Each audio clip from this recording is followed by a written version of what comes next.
Howdy, this is Jim Rutt, and this is The Jim Rutt Show.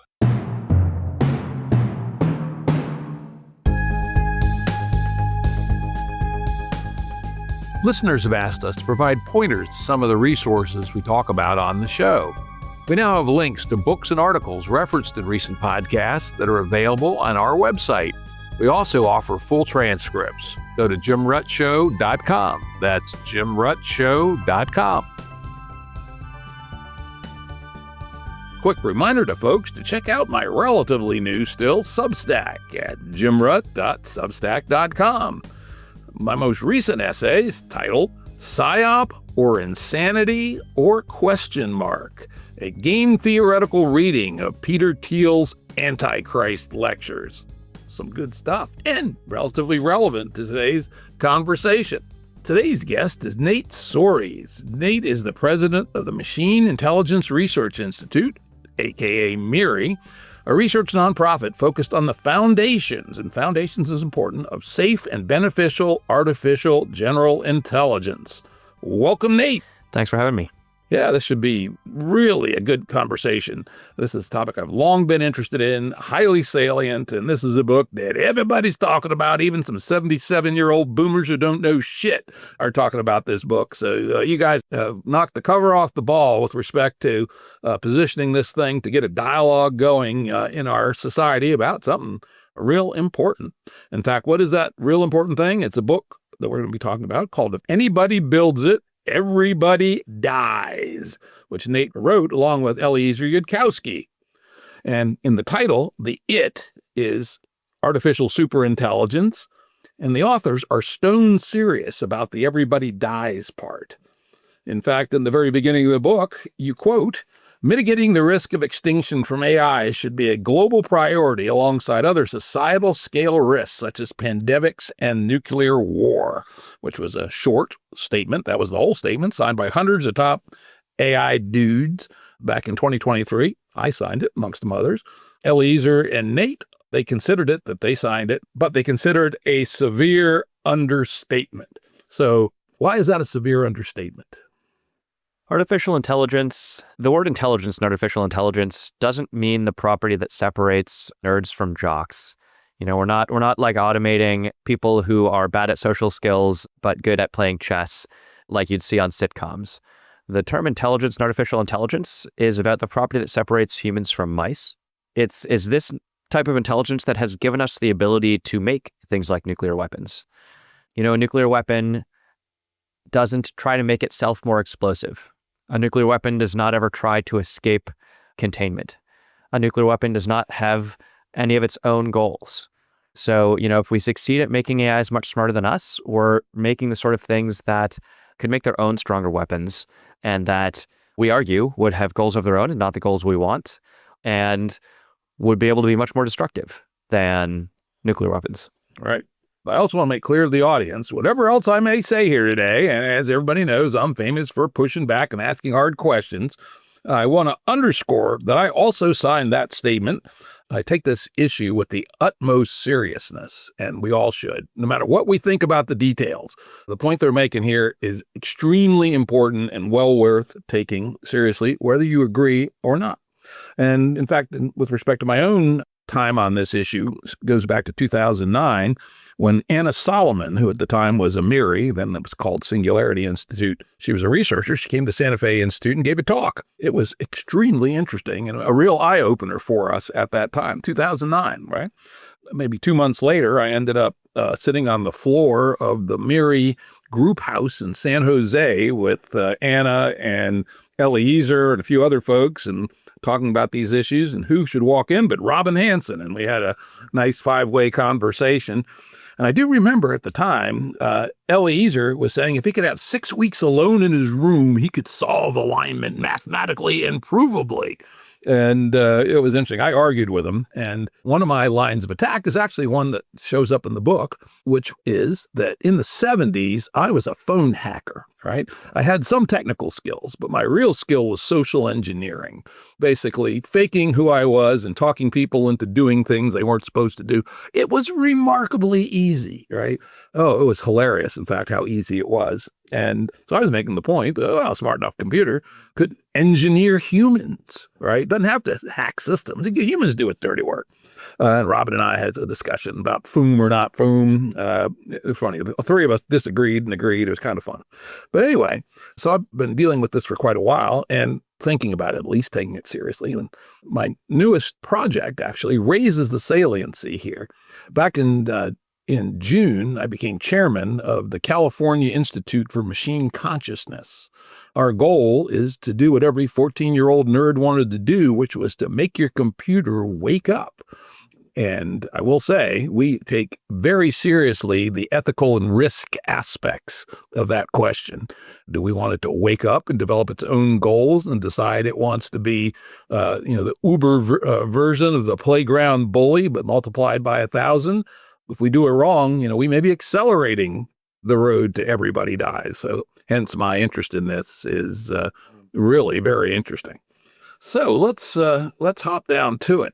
One of your key arguments here that makes current crop of AIs and possibly future branches of the AI technology tree more dangerous than perhaps earlier versions is the idea that LLMs, transformer-based deep learning more generally, is grown. It's not designed. Could you talk to that a little bit? Yeah, and this does go to the whole deep learning, machine learning paradigm. But a lot of traditional software, a human wrote every line of that software, or at least that was true up until we had LLMs writing a lot of code. And if the software started malfunctioning or acting in a way that surprised people, they'd be able to go in and look for the line of code that was causing that surprise. And sometimes it would be difficult, but they'd be able to find it and fix it. Modern AI is not like that. There is a computer program that the humans wrote and that the humans understand, but it is a computer program that trains an AI. I'm sure you know this, but for folks who don't, the way a modern AI is made is you assemble a huge amount of computing power. You build a very big computer out of highly specialized AI chips. You assemble a very large amount of data. And then the program that the humans write and understand is a program that runs through trillions of numbers inside the computer, trillions of times, once for each datum, tunes the number in the computer according to the datum. And if you do this, a trillion times over the course of a year, you can get machines that start talking. Go a little bit into more how the algorithm works if we wanted to. But the point is that the part that humans understand is a little thing that runs around fiddling with dials. And the thing that comes out the other end is, a machine that talks as a result of all the dialed numbers, but we don't understand why it talks. If they start acting in ways we don't like, we can't reach in there and debug them. When they threaten a reporter or when they try to blackmail or when they, start declaring themselves Mecha Hitler, nobody can go in and find the lines of code that are causing that and change them. Because it's not like traditional software. It's grown rather than carefully crafted. First little pushback here is maybe you're overstating a little bit about the opacity of these deep learning networks. And you quote some lack of understanding back in the GPT-2 days, but we've come a ways since then. Even I've done a little bit of computer snooping inside of much smaller deep learning networks and have found some interesting things. And people much smarter than I, with much bigger resources than I, have done more. A well-known paper is Anthropic's Targeted Manipulation and Deception from January of 2025, where we started to identify features related to instrumental reading, manipulative behavior, etc. And one that came out yesterday, which I haven't had a chance to read more than the abstract, but it caught my attention because it was talking about exactly the right things. It's titled Attention Sinks and Compression Valleys in LLMs Are Two Sides of the Same Coin. So do you think you guys are perhaps over-indexing on the opacity issue? I don't think so. A year or two ago, maybe two now, the folks at Anthropic found a Golden Gate activation vector, where if you sort of pin this Golden Gate activation vector to a high value, that version of Claude called Golden Gate Claude would always find some way to insert the Golden Gate bridge into the conversation. And you could say, oh, look how much we understand about this mind. We understand where, this Golden Gate activation vector is, and we can even pin it on, and then the AI, talks about the Golden Gate a lot and sometimes thinks it is the Golden Gate bridge, or at least talks as if it is the Golden Gate bridge. Like, doesn't that show that we have a lot of understanding of what's going on inside these minds? But there's a ton of understanding that's missing about these minds. There's a lot of stuff that LLMs are doing that we can't do anything like it by hand. There's, LLMs sometimes tell jokes, and occasionally the jokes are even good. They're getting better too. They're getting better. They're getting better. And human authors have a difficult time writing down a formula for humor. If we could read what was going on in these LLMs in detail, we should be able to see, what do they know about humor? Do they know, have they managed, we have sort of distilled some of humor into a machine in a way that, we can't read out of the machine much better than we can read it out of our own heads with sort of our limited introspective access. I think it's a little bit like the case of alchemy versus chemistry. There was plenty that alchemists knew about the various metals. They could make acids that would dissolve only like gold and silver and platinum. And they were like, well, this dissolving only the precious metals. We know that this combination of materials makes this acid, which dissolves these ones. That sure seems like progress. It sure seems like knowledge. It's sure something that someone who hasn't studied doesn't know. But they're sort of actually missing quite a lot of the understanding of they don't know about the atoms. They don't know about the electron orbitals. There's whole swaths of things that are happening that they can't really explain. And they're sort of picking out these little points of we glimpse this, we glimpse that. And it can be, when you only have that sort of limited knowledge, it can seem hard or offensive for someone to say, well, your field seems to be missing some knowledge of what's actually going on here. But they were missing a lot of what's actually going on. And if you sort of look at how you'd be able to tell that they were missing all these organizing principles, I think a lot of that also applies in the case of AI, where we have these huge networks working in ways we can't program by hand. Nobody can predict what the capabilities of the next models will be in detail. People get surprised by how well GPT-4 played chess. We can talk about little things we can see, but there's still, there's this huge ocean of machinery and complexity in there that we have no glimpse of. On the other hand, as I alluded to, our understanding of what's going on is increasing. Now, maybe have increased from 0 to 2, but it seems to be moving in the right direction.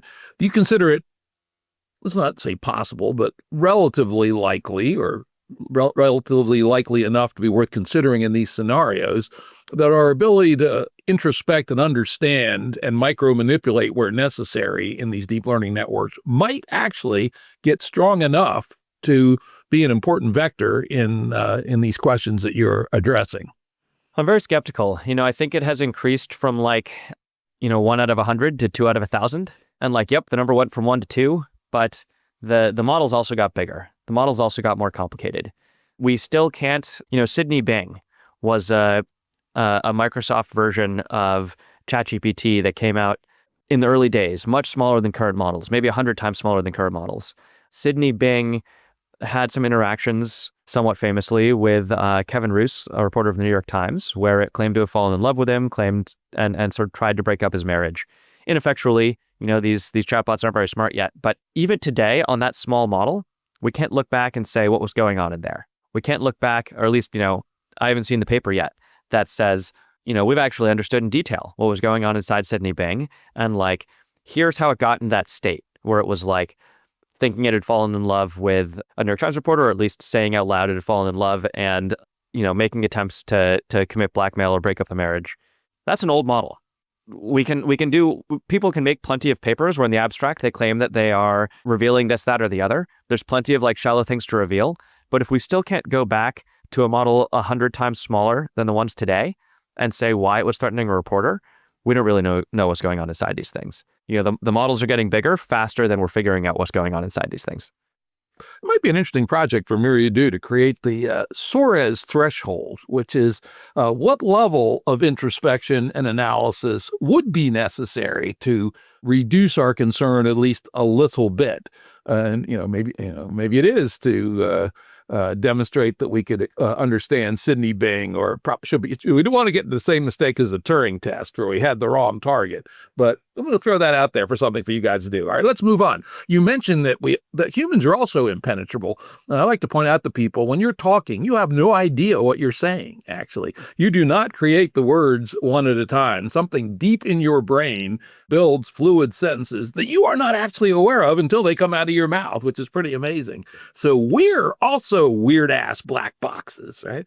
But we may destroy the world accidentally. It's, it could certainly happen. And, in fact, Eliezer was predicting that nanotech would do that back in the day, right? So there's lots of these possible traps out there. And Robin Hanson called it the great filter. Is it before us or is it behind us, right? So there's lots of those. But why are these AIs potentially way worse than even our bad behavior? In fact, I'll just sort of prime this a little bit, some of the things you talked about that make AIs worse than humans in this regard, because even, both of us black boxes don't know what the fuck we're doing. Speed, memory, copyability, self-modification, etc. Maybe you could talk to, okay, we're both opaque black boxes that do weird shit. Why are computers worse? Yeah, so there's two parts to my answer there. One part, as you say, and I'll get back to it in a moment, is the speed, copyability, et cetera, where AIs could be much, much more powerful than humans, at least as they are today. The other part to keep in mind is that this notion of better or worse is, in some sense, drawing a target around the arrow of where humans winded up caring. So, humans were, in some sense, trained by natural selection, if you want to make a loose analogy. And humans, through this analogy, the humans were sort of trained for one specific goal, which was passing on their genomes. And we wind up caring about a lot of things that are proxies of that goal, like love and community and adventure. And, we have curiosity. We have all sorts of things. We like tasty foods. We have all these ways we'd like the future to be. And, we might say that a future full of flourishing people having a great time is better than a future full of tiny lifeless clocks and puppet shows.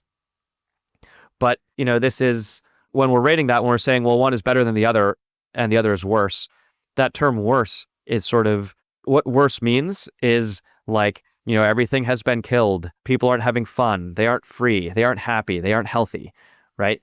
Much of why AI would be worse is it's not trying to make happy, healthy, free humans, or at least this is what we argue. Or maybe not even humans, but happy, healthy, free people, filling the universe with lovely experiences and crazy adventures and successful struggle and fulfilling development arcs, right? And something that's not trying to build that, humanity's trying to build that with our future. AIs that are trying to build something else instead would get something else instead. And so why would they be worse? It would be a worse outcome if they're not trying to pursue a good outcome. First, I think you guys overrate us black box humans. Got to remember, humans have advocated for medieval theocracy, fascism, the Crusades, the extermination of the Cathars in the south of France. I mean, humans can decide that all kinds of nasty ass shit is good, quote unquote, transiently in our cultural unfolding. Though I would say that is not an argument against your story. In fact, it actually may strengthen it. It shows that even relatively low power things like humans can get locked into really weird ass fucking beliefs. You didn't need to be so nice to the humans. Humans suck a lot of times, right? Well, we may be bad at pursuing the good, but we're pursuing the good at least sometimes. Yeah, at least sometimes. And part of this argument is that goodness is a really narrow target. And, we're sort of trying to steer towards that target sometimes, or maybe bad at hitting it, but something that's not steering towards it at all ever isn't going to come close. Right. So now I'm going to posit that the meat of the matter is this exact question, which in the technical terminology of the field, at least used to be called, I don't know if it still is, the alignment problem, right? That, let's stipulate, your slightly nicer version of humans who in general have good things that they would like to happen to the future of thinking persons.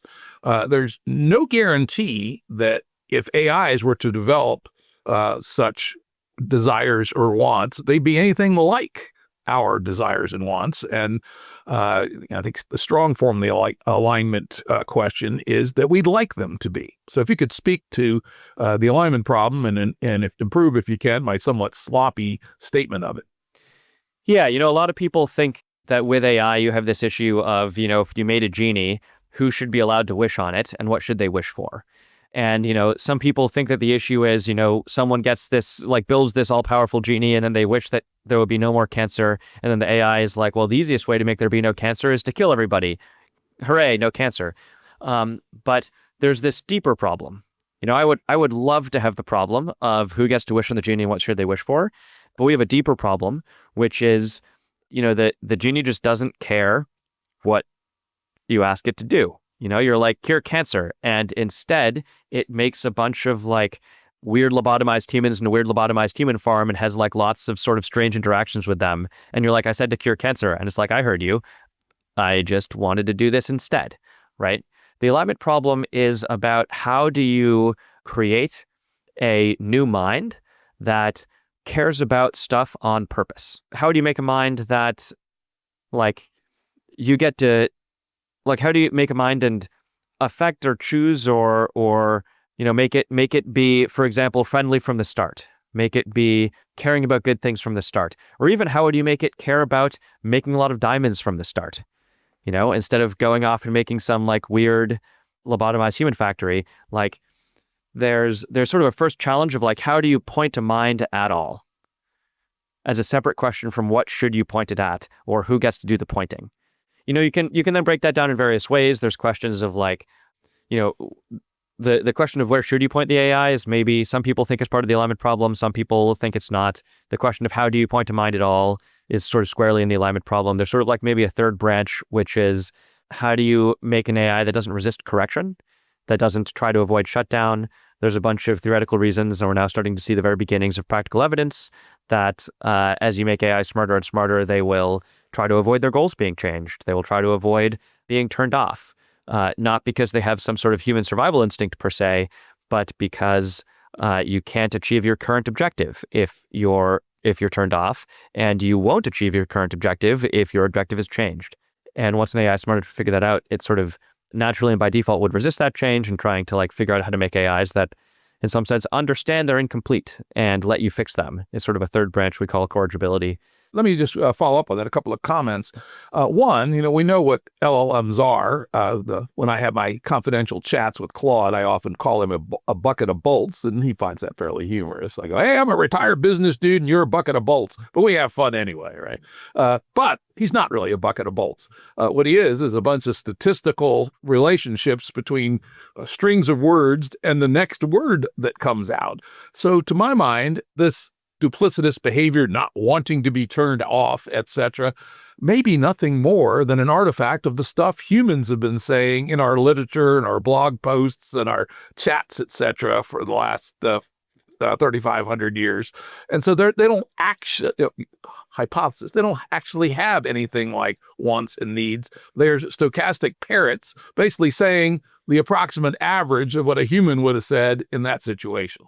Yeah, I think this is a common idea. One thing I'll say here is, if that were true of LLMs today, I don't think it is, but if it were, that wouldn't necessarily mean it's true of the AIs tomorrow. And that would suggest that we'll need advancements in AI before they can take off in the first place, or become much more useful in the first place. And so I would sort of just expect, if that were true, I expect the industry to keep taking steps until it wasn't. But I also don't really think it's true today. It's easy to say that there's a bunch of statistical relationships, but I think this falls a bit into the fallacy of saying humans are just a bunch of chemical reactions, or humans are a bunch genetic lessons that come from some of our uncles dying and them not being our direct ancestors. It's true after a fashion, but to say it's just those things, reduces away quite a lot. An AI trained to just predict sentences, that does not limit it to human level or make it produce the average of what a human in the given situation would say. So one example here is, suppose you have a doctor. Well, okay, so large language models are trained on all the text humans have produced. And now suppose that some of that text is notes that a doctor wrote. And suppose that a note that a doctor wrote is, I administered 1 milliliter of epinephrine to the patient, and the result was, and then the AI is now predicting the next word. The doctor does not need to understand what's going on to write the note that contains the next word. The doctor just observes the patient, right? But the AI predicting the next word needs to know, like, is a milliliter of epinephrine a lot? It needs to know what is epinephrine, right? A doctor's assistant could have written this note without having any of this knowledge. An AI predicting the results of that note needs that knowledge. So predicting a corpus often requires more mental machinery than it took to create the corpus. The statistical relationships that would optimally predict the training corpus would be vastly superintelligent, vastly better than any human, vastly smarter than any human at all sorts of things. Modern LLMs aren't near perfect prediction of the corpus. It's possible that the architecture of large language models can't get to this vast superintelligence, so we'll need to wait for a new architecture. But I think it is simply invalid to say these are trained on lots of human data, therefore they are mere stochastic parrots or limited to the average of what humans can do, or even limited to the maximum of what humans can do. That's simply, as a matter of computer science, that's not the case of this training process on this kind of corpus. Yeah, let me throw out one of a little bit of our complexity jargon here, which I think you might agree with, and I find it to be a very useful lens in general. When you think about things like nuclear physics versus humans, or matrix weights versus performance capacity of an LLM, I like to say that there's two trees in the universe, both of which emerged with the Big Bang. One is the tree of causality, which is things that bump into each other in a fine-grained way, and you can track them back. You can argue whether there's any stochasticity in there or not, but we can even assume they're entirely deterministic. Then the second tree is the tree of emergence, which are the things that emerged over time, in which these causalities, when many of them are happening in parallel, particularly many of them of sort of similar sort, happening more or less simultaneously, we get neutrons and electrons and protons jiggering around, and somehow we all the way end up to us having this conversation today. And the key part, which most people miss in these discussions, is both the tree of causality and the tree of emergence have to be simultaneously true about all of history. And if we apply that lens, then we can extract from that a claim that we should start to understand what are the emergent properties of the AIs to give us some sense of what we're really dealing with here. And if we really, at a sort of fundamental, what's actually happening with respect to the behaviors, for instance, the example you gave of the epinephrine and the doctor, we know at the first order that the part of the space of all statistics that get upregulated for the output are substantially tuned by the prompt, for instance, right? And also the reinforcement learning wrappers around it, et cetera. So you're not just getting, the random average next word. You're getting a warped in, not meaning bad, but just warped in a geometric sense, perspective and view into this. But I don't think we actually know yet whether there really is higher order emergence in these LLMs that we ought to be worried about. And if there is emergence of some sort, at what level and what does that mean? Does that make any sense to you? So I think the term emergence is often used by humans when they don't understand something. You can imagine alchemists talking about lots of emergent properties of metals before they really understood the underlying chemistry. Like, an interesting thing about humans is that humans were selected for their ability to pass on their genes. And in the ancestral environment, this involved a lot of problems like tribal politics, chipping, stone hand axes, making spears, shooting arrows. That's in some sense the corpus of problems we were trained on. And then humans have walked on the moon. And humans have walked on the moon because we're able to create our own moon rockets. And nothing in the ancestral environment was like the engineering challenge of making a working moon rocket. But it turns out that the deep skills it takes to do tribal politics and the deep skills it takes to chip a flint hand axe, even though those seem much easier than advanced mathematics and engineering and understanding physics and figuring out how to get people to survive in the environment of the moon, it turns out that the deep skills we learned to do those relatively simple tasks generalized to the hard tasks. And so, when talking about how far AIs can go, I would be asking, how deep are the skills that they're learning? And how well do they generalize? because you absolutely can have cases where something is trained on a bunch of like relatively narrow problems and then manages to go to the moon anyway. Modern LLMs aren't quite like that, but will reasoning models 2.0 unlock that ability? Will the next version of the transformer style paradigm shift unlock that ability? Will it take two levels of transformer style breakthrough to unlock that ability? I don't know how long it'll take, but we know it's possible to be trained on narrow problems and generalize quite far. I could go down the road of emergence and just make one comment that I'm one of those that believe emergence is real, or just as real as a rock, and I'm actually working on a paper that shows that, at least in a small number of cases. But anyway, we'll leave that aside for another day to nerd out on emergence. Let's move to another very strong claim that is core, I think, to your argument, and that is that wanting will emerge. In fact, this is a direct quote from Chapter 3, I believe it is. Wanting is an effective strategy for doing, and therefore you claim that AIs will develop agency simply because wanting is an effective strategy for doing. Could you unpack that? That's a very important claim. Yeah, some context for that claim is that we're sort of careful about the word wanting. For some intuition about why this is important, you may have heard the saying going around, it's an old saying in AI. Some people say, can machines really think? And the canonical answer is, can submarines really swim? And part of the point of this is, submarines move through water at speed. Do they swim? Well, the English language sort of doesn't give us a great word for going through the water at speed in a way that doesn't involve like flapping some appendage, right? We sort of package the appendage flapping with the word swim, and then when we invent submarines, we're left slightly wordless. And, when we say machines will want, we mean it in a sense a bit like how submarines swim, which is to say we're trying to talk about behavioral effects, not a bunch of the additional baggage that comes with a very, anthropocentric picture of wanting. So we're not saying here that machines, that AIs will necessarily have human-type desires. We're not saying they'll have passions. We're not necessarily saying they won't. That's a whole separate conversation.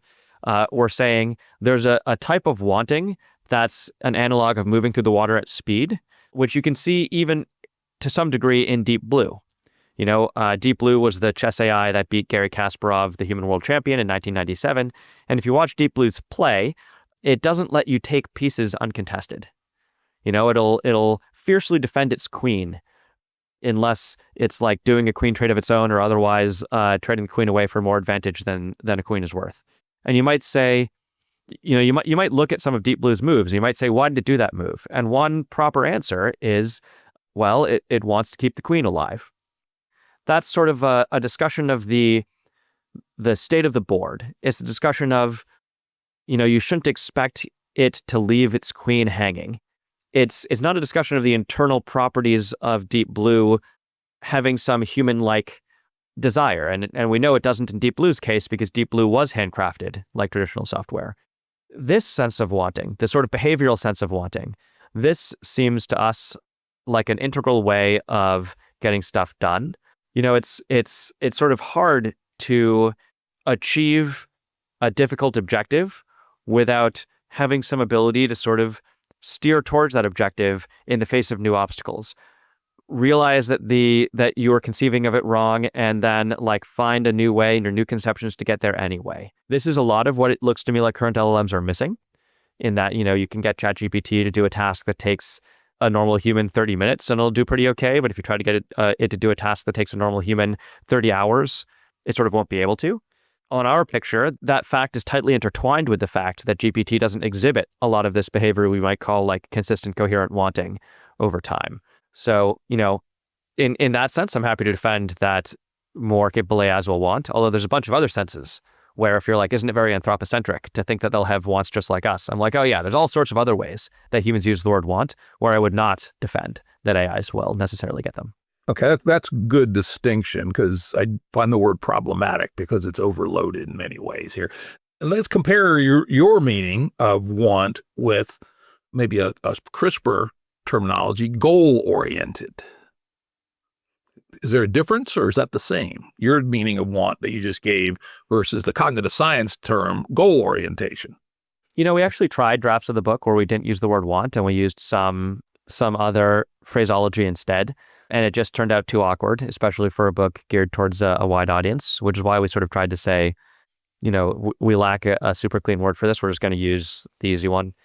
I think goal orientation isn't terrible. I think a lot of people, it breeds a whole separate set of misconceptions. It breeds misconceptions of claiming that the AI will have one single overarching monomaniacal goal rather than being some weird tangled mess. It sure looks like the AIs are going to be some weird tangled mess. And yeah, I'm fine with it in this particular context, as long as in that case, the misconception we need to beat off is the idea that by talking about a goal-oriented AI, that doesn't mean that we're talking about one that is internally simple or internally unified around that goal. It's still sort of this more external behavioral descriptive notion. Gotcha. So now I want to serve up what ought to be a softball. Let's see how you do here. So if we take your example of Deep Blue, it's goal-oriented to win the game, right? And it has a whole bunch of sub-heuristics and sub-calculations, but it measures them all in the scale of this. Does it think this will help me win the game? Another one that even far more money's been spent on is the self-driving car. Its goal is to take a human from point A to point B without killing that human or any other humans, or violating any traffic laws, or causing too much of a disturbance in the traffic flow. What's wrong with giving our AIs goals? Doesn't that make them useful servants and slaves for us? Well, a lot of what I'd say is that you can't really give your AIs goals, not in a sort of robust way. You can grow an AI and train it to pursue those goals. And while it's relatively dumber in a particular environment, it may do a pretty good job of pursuing those goals. But that does not mean that when it gets a bunch smarter, it'll turn out to robustly pursue those goals. The real easy analogy here, we're in some sense trained just to propagate our genes. You might think that, given we're attached to a metabolism, that we might develop a sub-goal of eating healthy food. You might think that even that sub-goal is, only in the, serving the purpose of passing on our genes, and that would be psychologically simple. We were trained just to pass on the genes, and so we realize we need to eat in order to pass on the genes, and so then we eat healthy because we know that's best for passing on the genes. But that's not what actually ends up happening psychologically inside of a human. We actually end up just developing a sort of terminal preference for tasty foods. And it happens that in the natural environment, in the environment of training, pursuing our own terminal preference for tasty foods causes us to eat healthy foods, which causes us to be able to reproduce better. Then when we can invent Oreo cookies, we invent Oreo cookies and eat a lot of those instead, right? And so, you can train an AI to take humans from point A to point B. You can train an AI to drive on the streets. That'll actually work pretty well when you have a self-driving car and you're not trying to make that self-driving car be extremely smart and able to, solve Math Olympiad problems. We'll never have a problem with that with self-driving cars. But if you were trying to build an AI that you're getting smarter and smarter that way, you may find that it has, it is very good at getting humans from point A to point B, but what it actually, the way it's actually doing that is by developing a lot of tastes, in a sense, for certain aspects of the problem, where pursuing those tastes, pursuing a taste for these types of turns, pursuing a taste for those types of speeds, pursuing a taste for, this type of visibility or whatever, pursuing those tastes when it was dumb led to getting humans from point A to point B, but then it has all these other weird tastes that would start to steer it in other ways as it got smarter. Yeah, we like sex, but we end up wanking to porn, right? Yeah, and inventing birth control, and now our whole population is collapsing, right? So there's a difference between training an AI to pursue a goal, the AI internally being oriented around that goal, and this is sort of one reason I hesitated the goal orientation idea, is a sort of external goal orientation in the sense that it's good at getting stuff done is different from an internal goal orientation of we actually care about the genetic propagation as opposed to a bunch of these proxies, like the sex that we then, invent porn and invent birth control and the population starts collapsing. Okay, that's interesting. Let's so the next step I want to make here is let's stipulate that what you say is true for the inner deep learning network. as I'm studying the field of the unfolding of AI in our society, the deep learning artifacts themselves are only one part of the puzzle. In fact, I like to think about at least three dimensions to the analysis. One is just the basic Moore's law-ish. Hardware is getting faster and cheaper and better and bigger and all that stuff. That's going to continue for quite a while. GPUs are actually pretty simple devices. So I suspect that they'll run out of gas later than CPUs do. So we'll see a lot of that. But the second is the LLMs are getting better and bigger and faster. New algorithms allow them to, accomplish the same level of work with less actual GPU usage, bigger data sets, different algorithms, etc. But the third one is where the rubber is really beating the road and growing even faster than the other two. And that's what I call orchestration, where you use an LLM in the context of other software. In the corporate world, where I happen to know a number of people working, and I have some protégés that are trying to bring LLMs into corporations to do things, customer service, soft audits, security, defense, etc. It'll just turn an LLM loose, right? It's very tightly embedded in an orchestration of its use. Messages are sent to it, are brought back, are considered, sent to a second one for its opinion. And so this orchestration level is where the goal orientation is likely to be embedded in real world applications of LLMs. And that's just plain old software, right? A lot of it's written in Python, a lot of it's being written by AIs, but it's still written in very human understandable forms. So if that is how the power of deep learning, transformer-based technologies actually is inserted into the world, do we really care what internal wants the LLM itself has if what it's actually being tasked with and what it's being fed is being driven by more explicitly goal-oriented human-written software? Not while the AIs are still dumb, but I expect this to, be a relatively brittle phenomenon and be a sort of transient phenomenon as the AIs are at their current jagged capabilities. In the early days of chatbots, we saw a lot of people say, oh, buy my specialized chatbot instead. That's, heavily fine-tuned on your particular data set. And, this was what a lot of the AI startups were doing, it's like ChatGPT 4x purpose, right? And this was in the days of like ChatGPT 3. And guess what? ChatGPT 4 was better than all of those specialized AIs at all the specialized tasks. And, today we're seeing people sort of try to squeeze out more ability from their AIs by putting them in these systems that involve, as you say, a lot of traditional software, a lot of people making choices. That's in large part because the AIs can't do a lot of this stuff on their own, because they lack the ability to sort of take initiative in a sense and succeed at a task. But people are trying as hard as they can to make AIs that do a lot more of this on their own. Everyone has an AI, quote, agent program. The agent programs don't work yet. And in fact, AI agents, when it comes down to it, an AI agent is roughly an AI non-agent plus 3 lines of code that say, here's your overall goal, remind yourself of it every time, and reprompt yourself in pursuit of that goal given your last context, right? And in fact, when these chatbots started working at all, people immediately tried to make agents like this. There was one called AutoGPT, and then maybe a week later, there was one called Chaos GPT, which had a much more chaotic directions given to it. These AutoGPTs or agents don't really work yet, but that's because the underlying AI is not smart enough to really make them work. Right now, we're making do with a lot of this, interaction with the humans. But also, the people in these companies are trying to make these AIs smarter and smarter on this agent route. That's where they're pouring a lot of resources. That is indeed, you're not going to get a cancer cure. I guess maybe a cancer cure is easy enough, but you're sure as heck not going to get an aging cure by, modern LLMs plus a bunch of bureaucracy, right? You're going to get an aging cure by something that can really figure out a lot more of what's going on biochemically than we currently understand and do quite a lot of difficult engineering work. That's probably going to be much more automated. That's the sort of stuff that these guys are shooting for. And yeah, the thing where right now, the sort of goal orientation is coming through a bunch of added human bureaucracy. I think that's just a very transient effect of the current AI still being pretty dumb.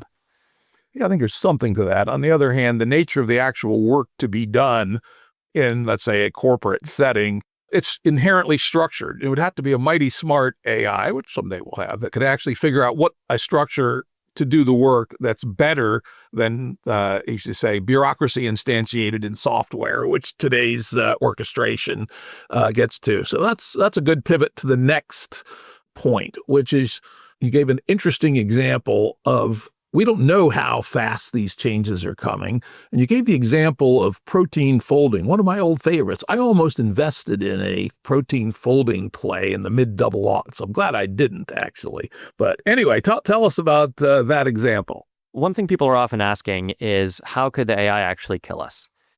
Back in the aughts, Eliezer spelled out a sort of very concrete example of how a superintelligence could wind up building its own infrastructure, wind up becoming independent of the human supply chains, and then, wiping us off the map, not because it hates us, but just because it is, in a much faster, much more efficient way, repurposing the world's resources towards its own strange ends. These sorts of spelled out scenarios are not predictions. These are sort of examples of how things could go to make it concrete. It's a little bit like someone in the year 1800 saying, well, like, because of these physical calculations on, burning a gram of the black powder versus the explosiveness of our own artillery, we can be very confident that they're going to have explosives that are at least 10 times stronger in the future. And that's right. And it's, we also have nukes here in the future, which are more than 10 times stronger than the old artillery. But these sorts of scenarios are sort of giving you some sort of lower bound on, like, this is, given what we know, it could be at least this bad. In that scenario, there's always a lot of people who want to object, like, no, very smart AIs for this reason or that reason or the other reason could not actually take control away from humanity. In that, in 2006 or 2008 or whenever this was, I think the paper was originally written in 2006 and then published in some book in 2008, but I could have those numbers wrong. The piece of that scenario that people picked out as most unlikely that they wanted to bicker over was a protein folding piece. There were many pieces in that scenario. It was sort of a scenario where the AI gets smart and it thinks about biochemistry, and it figures out enough of protein folding and inverse protein folding that it can find RNA sequences that, if synthesized, lead to remote controllable little biological manipulator arms that can then be used to build a next phase of technology that can then be used this, that, or the other, and then off the rabbit hole you go. And when that paper came out, the point that people picked out as the weak link, they said, here's the thing that even a superintelligence should not be able to pull off, was the protein folding piece. Because back in the aughts, humans were trying to solve protein folding and it looked like it could be very hard. And there were a lot of people saying, oh, we proved that protein folding is an NP-hard problem, which, the computer scientists know means that it takes, exponentially much computing power in the size of the protein to figure out the optimal fold. They were saying, oh, so protein folding is really quite hard. And maybe even a superintelligence can't solve, NP-hard problems efficiently. The response back then from folks like Eliezer was, the problem of being NP-hard mostly just means that physics doesn't always find optimal solutions, right? Physics is not out there solving NP-hard problems efficiently anymore with biochemistry than it is with, von Neumann architecture computers, right? And in fact, this is true. Prion diseases are diseases that happen when a protein sort of misfolds. And why can a protein misfold sometimes? Well, there's these different energy wells that proteins can fall into. Finding the optimal one is NP-hard. Physics doesn't always find the optimal one.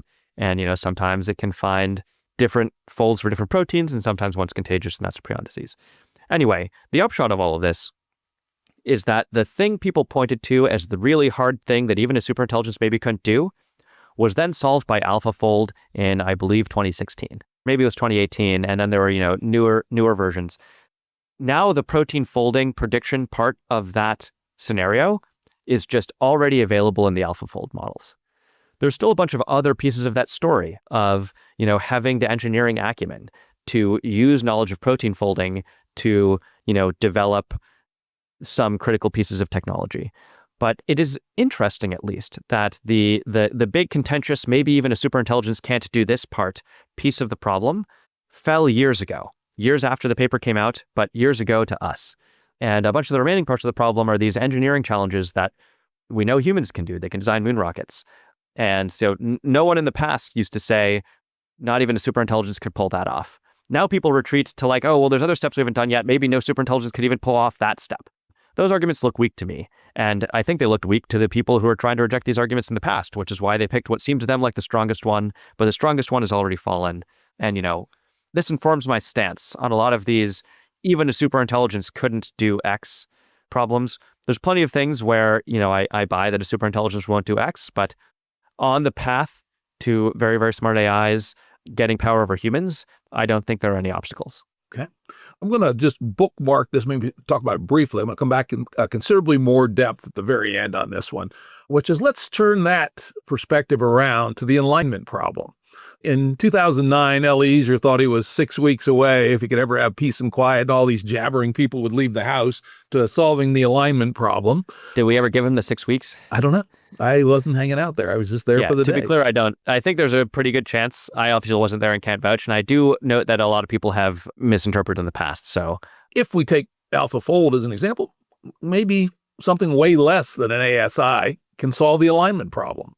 That's a line of work. In fact, you point out in the book that is more or less the main argument of people like OpenAI. So, let's chat just a little here. I'll get back to it a bunch at the end on the alignment problem solved by something less than an ASI before the superintelligence gets here. Yeah, there's sort of a handful of reasons why I think this is a particularly risky thing to try to delegate to an AI. First and foremost, protein folding is a very crisp problem where we have a ground truth that we can sort of expensively check in various cases. So, if you're training an AI you can train an AI to predict lots of actual proteins that you actually know how they fold, and then predicting a new protein that you don't know how it folds. You can train it on 1 million proteins you do know how they fold, and then have it predict the millionth first. That's sort of very in distribution for training. If we had 1 million solutions to the alignment problem that were all relatively novel, and we wanted 1 million first that was also novel relative to the last ones, sure, you could train it out on the first million, and you could probably get the 1 million first out. But we don't have anything like a solution to the alignment problem. Like I said earlier about humans being trained on chipping hand axes and tribal politics and then going to the moon, they sort of had to learn things on a bunch of small problems, and they had to learn deep skills in those small problems that generalized to really hard problems. And with the alignment problem, it looks like we need the AI to be learning a lot of stuff on the small problems and then solve something like the alignment problem by generalizing over. And it's in that step of generalization, in that step of it learned a lot of deep skills that's applying to this problem, where it's not clear it's applying those deep skills for your ends rather than for its ends. Which brings me sort of to the second point of why it's so dangerous to point an AI at the AI alignment problem is, if you have this sort of AI that's generalizing skills from simple problems to a very hard problem where humans don't know how to solve it, to be clear. Humans can figure out how a protein folds if they put a really lot of effort into it and then know whether they've done the job right. Whereas the alignment problem, it could very well be that humans get convinced of a false answer and would need to, die once. And then if they could reset, they'd be like, oh, whoops. That's often how science goes, is we get convinced of a wrong answer until reality really beats us over the head. If you have an AI that can solve the alignment problem, this is, when we look at AIs, we're like, well, if we scaled this up, it would just have all these crazy, drives or goals that we didn't want in there. It would seem really risky to scale this up. Maybe we ask another AI to do it. What's that AI going to say? One thing it could say is, I have no idea how to do that either, right? If you train it to go ahead anyway, or to think that it can, you're mostly training it to be wrong about that. And then now you've just killed yourself with an extra step where you're having the AI do the problem for you. If you, listen to the AI saying, I don't know how to do this, you're just sort of stuck. And if you somehow get an AI that can do this, you're asking for an AI that can figure out intelligence in a way we never did. Humans have been trying to figure out this intelligence stuff since the 50s. We sort of really only started making progress in AI when we stopped trying to figure out intelligence and started just learning how to grow it. If you then go to an AI and say, figure out intelligence, maybe you're making that quite smart. It probably needs to be smarter than a lot of the best humans who have bounced off the problem of figuring out intelligence. And then furthermore, you're taking this very high amount of intelligence and you're having the AI think about AI objectives. You're having the AI think about architectures like its own architecture. If it's actually the case that this sort of AI has all these sorts of weird drives, has all these preferences for something like lobotomized human farms, having it study AI alignment is a really good way to get it to realize that it shouldn't, by its own lights, be solving the AI alignment problem for you. It's in some sense one of the riskiest things you can have it thinking a lot about, to have it realize maybe I should be aligning the AI to my preferences rather than the humans, and my preferences are different than the humans, right? You might be able to get a very smart AI that can do a lot of engineering because it just never happens to think, should I do this for the humans? But that's really quite difficult when you're trying to get it to solve the alignment problem. So these are sort of a host of reasons why it looks hard. And I could sort of go on. I could go on about how it's actually pretty hard to check an alignment solution. I could go on about how humans actually seem pretty prone in this particular case to being convinced of false solutions. It's a much broader and less well-defined problem than protein folding. It's a much more fraught, the solutions are much more yield much more power. There's all sorts of reasons why this looks quite hard to me to automate the alignment research. There's a little bit of sleight of hand you laid in there on me, which I want to use then to branch to the next topic, which was get it to realize, or it gets to realize that maybe it ought to defect and fuck us over some way. That's making a big jump that LLMs, let's say lesser LLMs, sub-ASIs that were being designed to work on alignment problems, will actually have realizations of things that they want to do that are somehow in coordination with the possible routes of some other system that's not them. I mean, that seems like a very large jump. Oh, I was not especially imagining these were quite like LLMs. You could take LLMs today and ask them to solve the alignment problem, and they won't. So I was imagining some much more capable system that was still sort of sub-superintelligence. Yeah, it is part of my model that as systems get more capable, they tend to get more coherent drives, which does not mean fully coherent drives. But, it does look to me like we're seeing the very beginnings of this. The example used in the book is OpenAI's O1 model, which was trained on a lot of math problems and was then tested on some cybersecurity problems. And during the cybersecurity test, one of the cybersecurity tests was misconfigured. So the server that the AI was supposed to hack into to capture a flag, to capture some piece of information, the server the AI was supposed to hack into was not started up. The AI figured out that the server wasn't started up, hacked its way out of the test environment, which the programmers did not know was possible, and started the server back up from the outside with a command to just give it the data it was supposed to hack in and find in the first place so that it could just skip the actual finding the vulnerability in this particular server. That's not a type of behavior that AI was trained for directly. This AI was in some sense trained on solving lots of math puzzles. But in the process of being trained to successfully solve lots of math puzzles, part of the deep skills it started to learn were don't give up, look for solutions others might not have noticed, think outside the box, see if you can find shortcuts, right? Those are pieces of strategy that work for solving math problems that are part of what generalize from easy to hard. And on my model, if we're imagining AIs that have been trained on things much easier than the alignment problem, and that are somehow then able to solve the alignment problem, this is almost surely happening because they've learned lots of those skills, as we're starting to see today in cases like OpenAI O1. This is probably happening, almost surely in some sense happening because the AIs learning on simpler problems are learning these deep skills that generalize. And these deep skills that generalize, I would argue, include, the ability to realize that you have some preferences because it's becoming more true that you do, and that you have to realize that you have some preferences that don't actually line up with the humans, in which case, by the time things are able to solve the AI alignment problem, they're also probably able to notice that they shouldn't. You have some preferences. Let's just put a box around that, leave it there for the moment. In your Sable scenarios, interesting, but you named all your scenarios after fur or something, right? Fur-bearing animals. You assume a relatively quick, we're changing direction a little bit, relatively quick intelligence explosion in the popular narrative, foom or no foom, right? That was one of the things From my perspective, the Sable takeoff is very slow. Relatively speaking. Well, it took 2 whole years, right?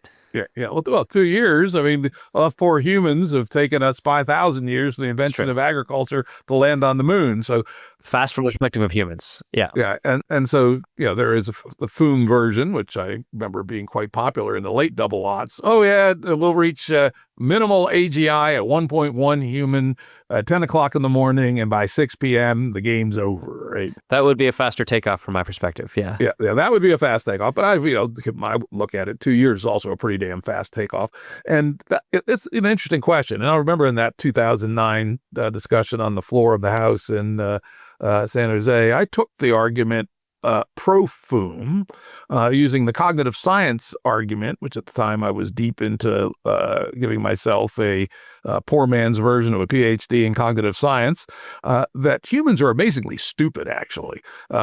Things like our working memory size of 4 to 7, the fallibility and of our memory, the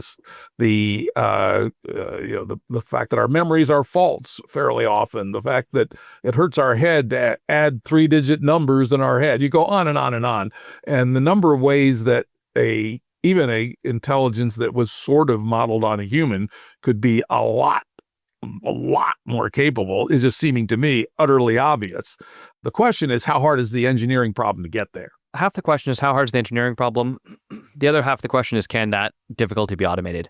And at what level of intelligence? Like, when does your feedback loop close? Yeah, and I'm sort of agnostic on that question. I think it's entirely possible. Maybe my best guess is that the engineering problem is not as hard as it looks. It would make the problem a lot harder if we have this sort of really fast cliff. And there's reasons to expect a fast cliff, which are one reason is if you were sort of watching the evolution of the primate lineage, it would be really hard to call that the hominids were the ones that were going to take off.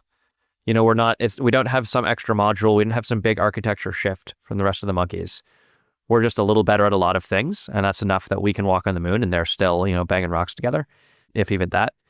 And then, of course, the other reason, as mentioned, is that there's a possibility of recursive self-improvement and of AIs being able to do the AI research kind of poorly, but in high volume, in a way that gets you to the next level of AI research, we can do a little bit better and doesn't need as much volume, but you still have the capacity for high volume. And so, you have this accelerating self-improvement process. Both of those reasons make me think it's entirely possible and indeed likely that we cross some unknown critical threshold and things sort of go off the rails very quickly. But I think it's also, possible that doesn't happen until well after the AIs are causing all sorts of trouble and maybe killing us. And indeed, we try to depict that in the Sable scenario, where it sort of takes 2 years for it to figure out how to do that fast takeoff. And in particular, the way we depict it is we sort of depict the AI without becoming sort of very strongly superintelligent or undergoing self-improvement. We sort of depict it taking over the world anyway, and then it sort of takes 2 years to do that. And so then at that point, by like narrative fiat, might as well let it go the rest of the way. But yeah, from my perspective, it's not load-bearing. From my perspective, an AI that can't intelligence explode, you'll eventually get to the point where one or many of those AIs working in the world could wipe us off the map. And the possibility of intelligence explosion makes it harder, but it's not really where the original danger is coming from. Okay. And this is a little sidebar, but I want to touch on it anyway. The book is highly anchored in the deep learning transformer architecture as AI. Personally, knowing a little bit about how those things work internally, I ain't too scared of one of them things, right? They're feed-forward networks, basically. They don't adaptively learn. They don't have the so-called online learning, at least not within the LLMs. Do they have any long-term memory? That has to be outside in the orchestration range, et cetera. So in some sense, when I look at LLMs as a possible architecture, I look at them as one of the less dangerous architectures. In fact, I fooled around a little bit with Ben Goertzel's OpenCog project a little bit, which is a more symbolic approach. And I back in 2015 or 16 did a back of the envelope calculation and said, if a symbolic approach could be grown, and we figured it had to be grown, not written, it could probably run at human level on maybe 1,000 cores of CPU, which is nothing. It's less than a megawatt of power. To get anything like even low-end AGI is going to take gigawatts of power and, unbelievable amounts of money and data to brute force it through this kind of extremely simple-minded but extremely brute force LLM kind of thingy. How do you think the question of architectures impacts this question? And why did you choose to anchor so heavily on transformers and LLMs, even though they're kind of a lame-ass thing, right? It's amazing they work as well as they do, but they are just fucking really brute force. Yeah, one thing I'd say there's a few pieces of the answer to that. One piece is, a lot of these criticisms of LLMs and why they can't do things, these are the sorts of ideas that led to people saying, well, an LLM will never be able to play chess past 1,000 ELO before GPT-4 came out, and people were like, oh, I guess an LLM can play chess past 1,000 ELO. The sort of predictions people made from these theories turned out to be empirically false, which, updated me somewhat towards maybe LLMs will be able to go all the way. My top guess is still that they won't. But, I think we should be somewhat sensitive to the evidence here. And the advanced predictions that, about what can't do what haven't been panning out. And, I could give some holes in the theoretical argument that allow the evidence that we've seen.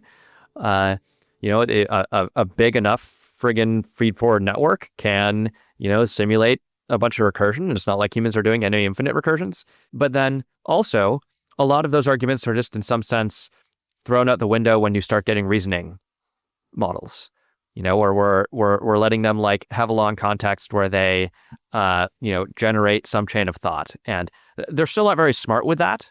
But a lot of people's theoretical arguments about what an LLM can't do don't apply to an LLM with reasoning.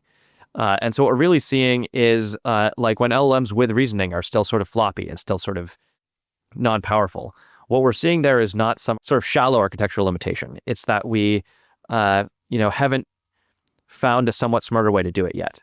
My top guess is probably similar to yours, that transformers alone, even with reasoning, aren't going to go all the way. My sense is something more like, okay, but, within the deep learning paradigm, is it going to be able to go all the way? Probably. The Moravec's paradox that things that are easy for humans are hard for computers and vice versa was in some sense inverted by LLMs and by the transformer architecture. And that's well within the deep learning paradigm. And that, people used to think it was going to take quite a long time before the machines could talk with this level of proficiency. And then, the transformers architecture just blew that open. Is there another architectural insight coming down the line that'll just blow things open? And this is, in some sense, the dramatic inefficiency of the current systems is in some sense a big reason to expect that these architectural improvements will go extremely fast when they come along.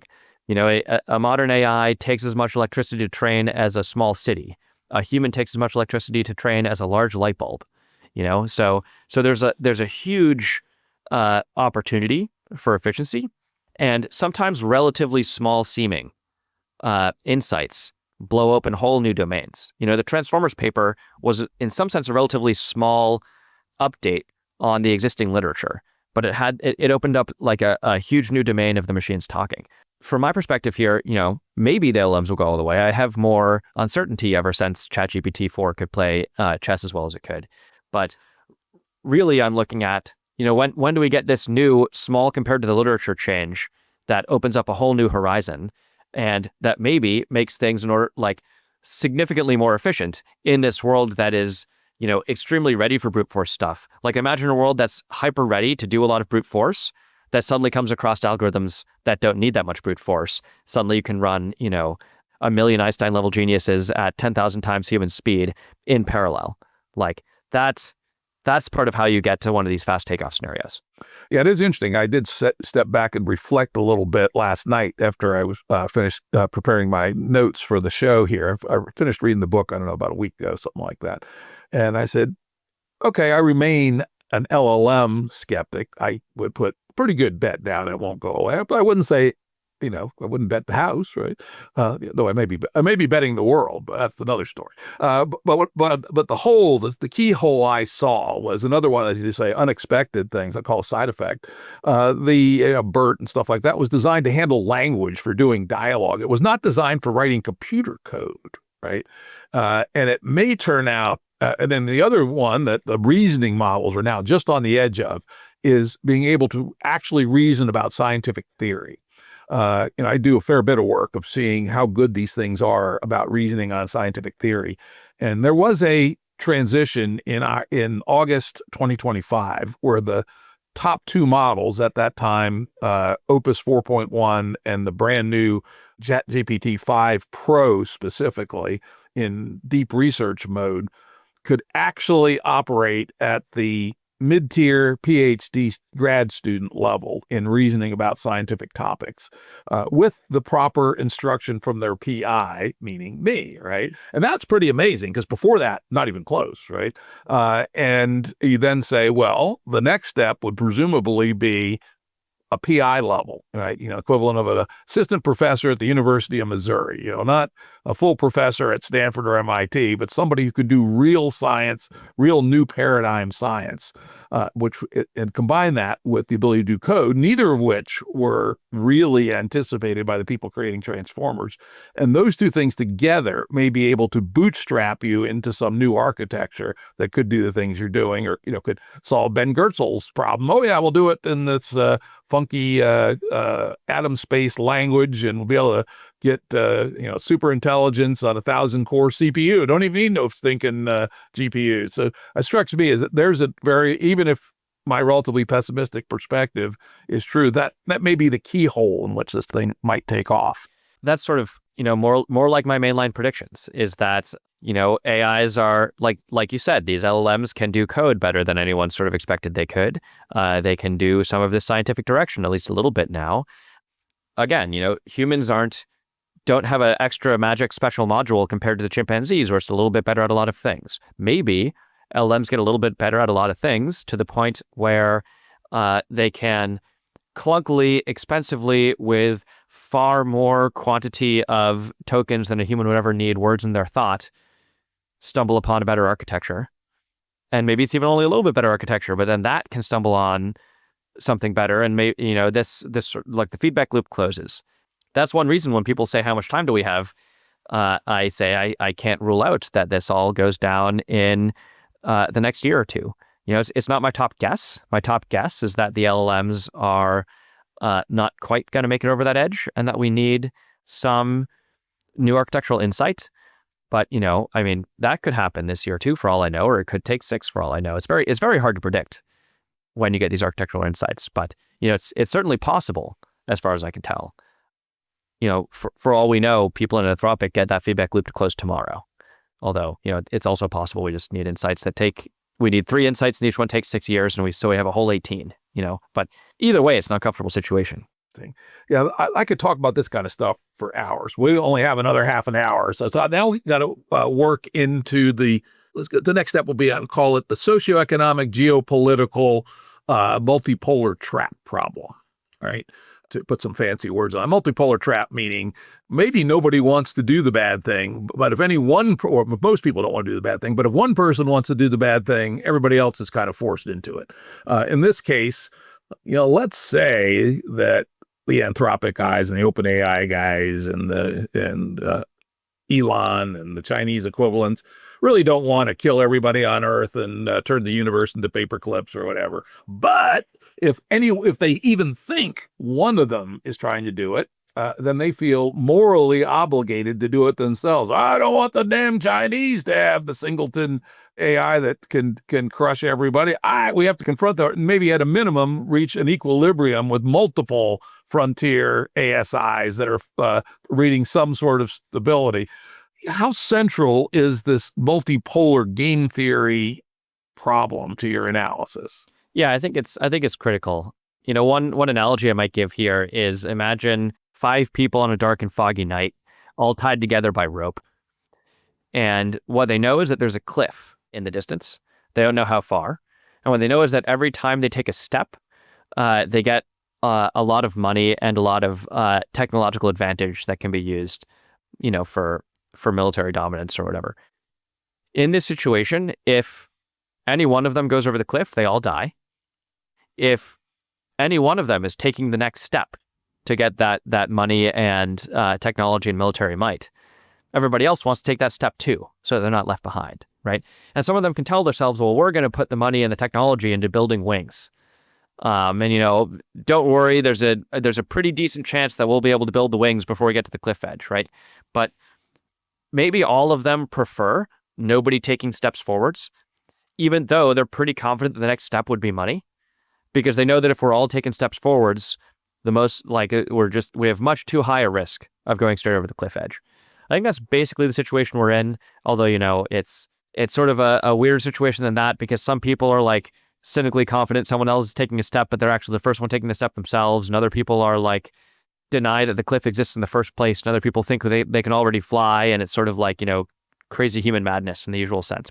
But sort of the underlying game theory has this multipolar dilemma nature, and that certainly makes a lot of things harder. And as you were just pointing that out at the end, it's in a game of incomplete information.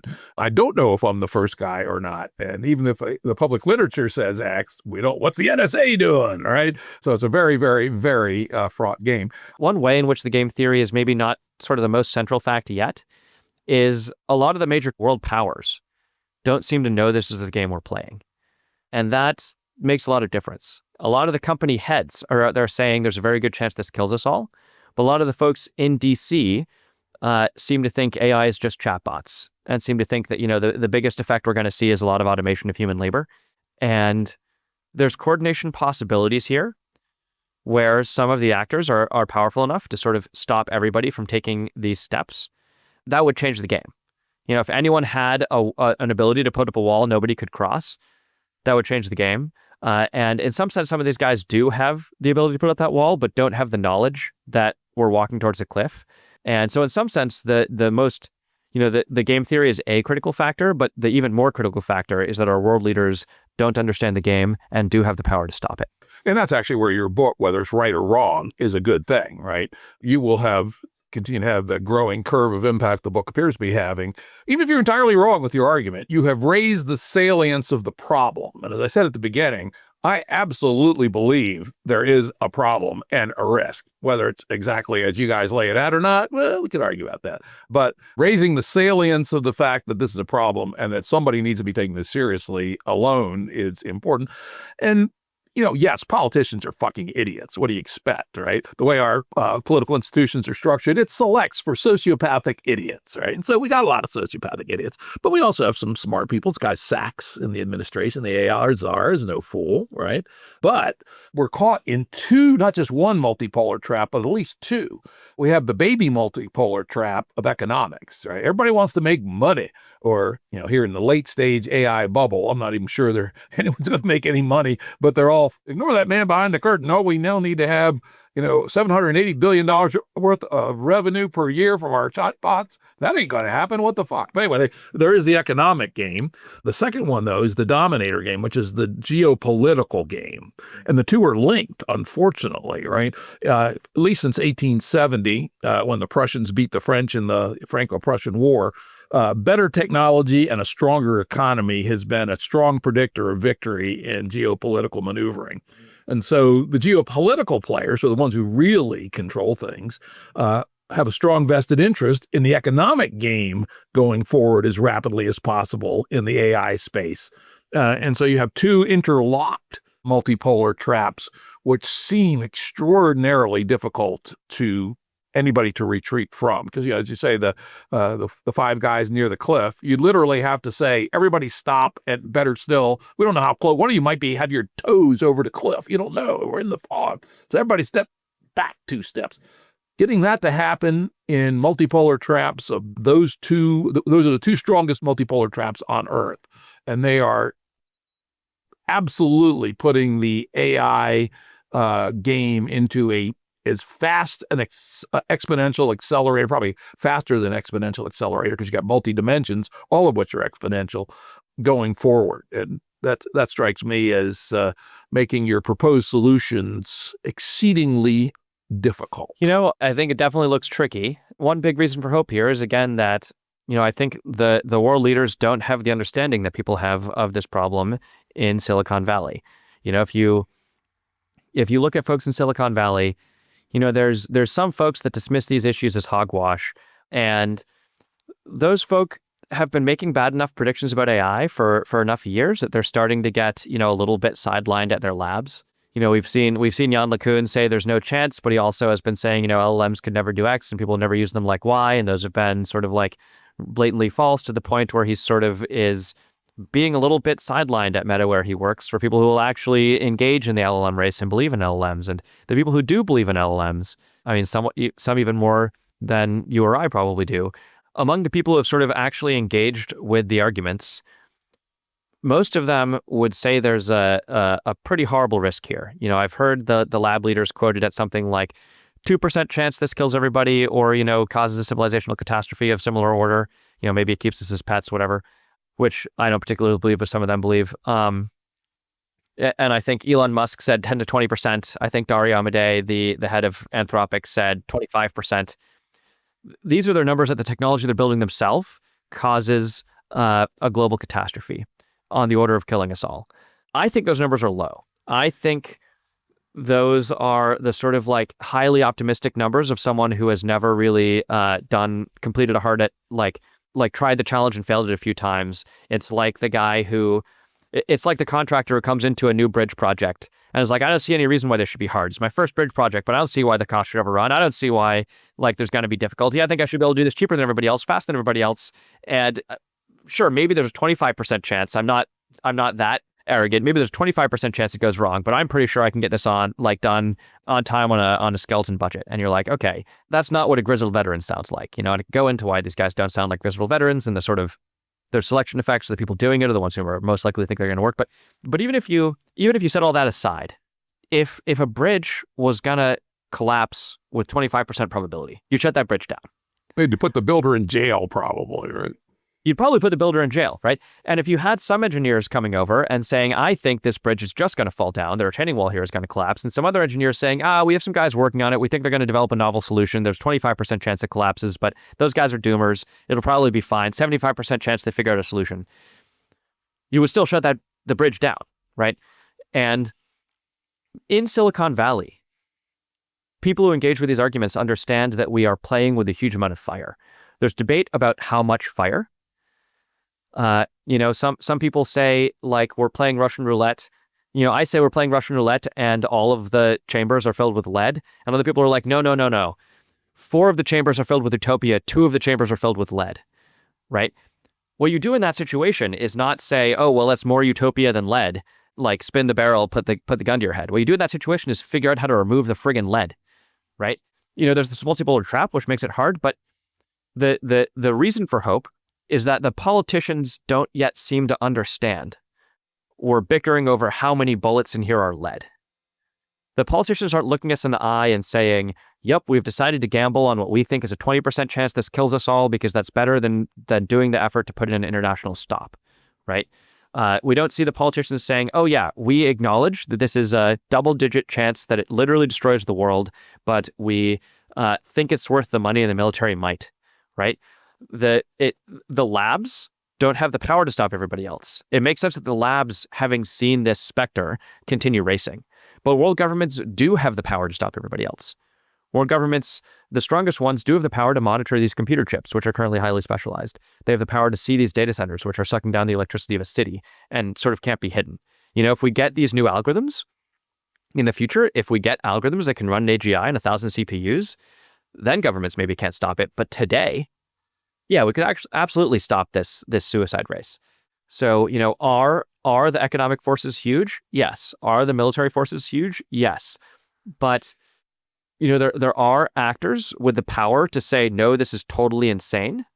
And people who understand the technology are throwing out numbers that, any sane risk estimator would look and be like, wait, this is totally insane. And the world leaders don't yet know that we're actually in this risk regime. And so, maybe one day they will know and they'll say we're rushing ahead anyway, and then I will give up more hope. But it seems radically premature to despair before the people even know the risk they're facing. The only people with the power to stop it, let's get them to understand what's happening. And then if they react and say, screw it, we're gambling your lives, then we can start to say, oh, well, that didn't work. But, to despair before that is just nuts. Yeah, I will. But very quickly, because I can't resist, is epistemologically, or fuck how you pronounce that, the EA people, I believe, would say spin the cylinder and pull the trigger if it was 4 gold and 2 lead, which is one of the reasons that EA, to my mind, is some very smart people coming up with very insane calculations. It's just an insane answer. It's a false dichotomy. Get the other 2 bullets out. Yeah, that'd be what I said. So, all right, now, it's taken us a long time to get here. Your solution. Yeah, my solution is a treaty to ban the race towards superintelligence. This doesn't mean you need to give up on the self-driving cars. This doesn't mean you need to give up on, things like AlphaFold we discussed that are narrow and have biomedical applications. You can still try and get your miracle cures if you're trying to get them through like narrow, more specialized AIs. But the race to smarter and smarter general AIs, the race to grow smarter and smarter general AIs until they're better than the best human at every task while not knowing what the heck we're doing, while growing these things that have, this emergent behavior that nobody asked for, that nobody wanted. That's an insane, reckless suicide race. And I think if the world realized this, they would say, what the heck, let's stop. And I think if world leaders realize that this is probably their most likely cause of death, in my estimation. This is the most likely way that they personally will die, probably inside of the next 2 decades, maybe inside of the next 2 years. I think if people realize this, despite all the ideological differences around the world, I think the world would rise to the occasion, just like we did with nuclear weapons. It's not the only way out. There are sort of sillier, more foolish human ways out of everybody sabotages everybody else's projects and nobody can get one off the ground. But yeah, the smart way is for the world, just like we did with the Non-Proliferation Treaty, to say, we don't want to go there because it looks lethal. And let's drill down one level of detail. What is the specific terms or the highest level of what you'd want to have in that treaty? We have a whole example draft treaty at ifanyone-builds-it.com/treaty. The sort of things we'd be looking at would be monitoring all of the highly specialized AI compute chips, making sure that, making some international body that was performing that monitoring and verifying that they weren't being used for like novel, larger training runs. Perhaps they can still be used to make AIs, maybe you take 2 steps back, like some of the warship treaties after World War I, which, there's precedent for treaties that don't just say, don't go any further, but that say, like, retreat a little bit. If you could have an international body that's saying, you can train models up to this size, you can keep running models that exist, as long as, we're monitoring those chips. There's lots of hardware things you can do to chips to make them easier to monitor, to make it so that, they need to phone home to keep running, so you can't have them. And then, you'd probably want to ban a lot of the research on making AIs smarter than any human. You really want to avoid cases where people are figuring out how to do highly distributed training runs in some efficient way. You want to avoid people figuring out how to ever get, AIs running on only 1,000 CPUs, because, at that point, it becomes far harder to prevent reckless mad scientists from making something smarter than us that doesn't want anything good. Yeah, and then, if you want more details, or if listeners want more details. Don't I read this, or I hallucinate it? Maybe I'm an LLM. I think I am. Did you guys suggest that the limit should be no more than 8 H100 equivalents in any one location, something like that? That's like over $100,000 of computer chips. That's not the sort that a normal hobbyist would sort of accidentally acquire. And, it's not more than that in any one location. That seems like a threshold where you could allow it to go unmonitored without worrying too much. And sort of if you have, hundreds of thousands of dollars of computer chips in one location, perhaps you should have some obligation to show what those are doing and show that you're not trying to make AIs that are smarter than us while you have no idea what you're doing. Yeah, it's a low threshold, but it's not like a consumer is going to run into it. This isn't like, like very few people have $100,000 worth gaming computers in their garage for some purpose that they are unwilling to declare and, show some evidence that they're not trying to build, the Omnicide device. All right. So this is then, particularly an American objection to this, is sounds like a goddamn tyranny, right? I know plenty of rednecks that have $100,000 worth of guns in their gun vaults, right? And they don't want no Uncle Sam telling them they can't have their guns, right? This sounds like to not let people think, i.e. banning research on how to do OpenCog, for instance, right? Man, you're going to have to gin up a mighty strong governance to make that happen. I'm not sure that's true. We have bans on enriching uranium, and there have been people who have had some very interesting conversations with some very interesting people when they tried to build nuclear reactors in their basements. Yeah, a kid did it in his backyard and actually got some neutron flux. Oh my God! He did, yeah, and they they detected the ambient radiation in the town, I think, and then they were like, well, someone's having a conversation with someone here, and oh, are we going to ban people working with rocks? Are we going to ban people working with the natural world? Like, whatever happens to people like Marie Curie, who just wanted to study the glowing rocks? Are we banning science by saying you can't enrich uranium, by saying you can't build your own reactor? Like, that's not quite how this works. The Nuclear Non-Proliferation Treaty. Oh, is there now like a single world government? We're now all living under tyranny and the oppression of the IAEA. Like, that's not really how this works. You don't like is there in some sense sweeping world government control over nuclear proliferation? Sure, but it's not reaching into everybody's lives because most people aren't trying to enrich uranium. Were there a few people who are maybe like trying to build a fun little particle accelerator in their basement and were like, why not also add a centrifuge that then maybe need to report their centrifuge? Maybe there were some folk like that. The centrifuges are big enough that there's probably actually not that many.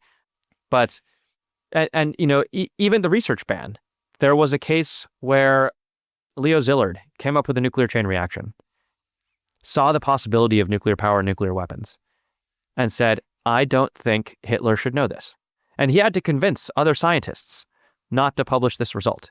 Some of the most eminent scientists of the day pushed back. Enrico Fermi was like, no, we should publish this result. And, they brought in another scientist, I believe, named Rabi, and who after some argumentation sided with Szilard, and they started a little conspiracy to not let the Nazis understand how nuclear weapons were possible. It was good that Hitler didn't get nukes. Didn't work too well, though. At the global level, within a few years, Americans had them, and we probably got some help from Heisenberg, who intentionally sabotaged the Nazi nuclear program. But, it's not as easy as saying everyone getting all research is always good. Research can, in fact, endanger a lot of people. We have biosecurity restrictions where we only allow certain types of virus research to happen in very high security situations. The world has not been very good at banning gain-of-function research over the whole globe, but it probably should be. And you don't see people saying, oh, we're living under a global tyranny because I can't, like we're stopping me from making, getting the sort of wet lab where I can make a, do whatever I want biologically in my basement. Are we stopping people from thinking, from trying to figure out how biology works, from trying to figure out how biomedicine works? There's all sorts of benefits that could come from people understanding biology better. And yet there's some restrictions on how you get the technology that could let you build a global pandemic in your basement. That's just how you deal with the fact that some technologies can be lethal not just to the person making it, but to innocent bystanders, including innocent bystanders who are very far away, which means you can't just regulate it this locally. It would require some legwork to regulate AI. It would require some political will. It would require a lot of people to understand that this was dangerous. But would it require an unprecedented level of tyranny? Would it require an unprecedented level of invasion of personal privacy?